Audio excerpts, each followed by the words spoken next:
Hi అందరికీ, welcome to our channel talks of TFI. ఈరోజు మనం రివ్యూ చేసే మూవీ యుఐ స్టారింగ్ ఉపేంద్ర గారు. ఇదొక psychological thriller movie and it's an pure typical Upendra గారి ఫిలిం అండి. ఉపేంద్ర గారి ఫిలిం అంటే మనకి అర్థం అవుతుంది, కానీ అర్థం కానట్టు ఉంటుంది ఇలా.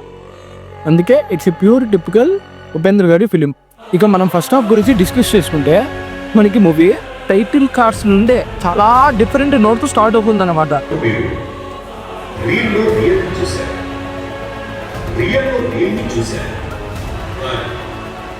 స్టార్ట్ అయ్యి మెల్లిగా ఒక్కొక్క క్యారెక్టర్ ఇంట్రడ్యూస్ అవుతుంది, స్టోరీ నడుస్తూ ఉంటుంది, మధ్యలో సాంగ్స్ వస్తుంటాయి పోతుంటాయి. అయినా ఇప్పటి వరకు కూడా మనకి అసలు మూవీ థీమ్ ఏంటో అర్థం కాదు. అదే బ్లాంక్లో ఏదో జరుగుతూ ఉంది అన్న స్టేజ్లో చూస్తూ ఉంటాం మనం, చూస్తూ ఉంటాం అన్నమాట మూవీని. మనము ఏం అర్థం కాకుండా అట్లా మూవీ వెళ్ళిపోతూ ఉంటుంది.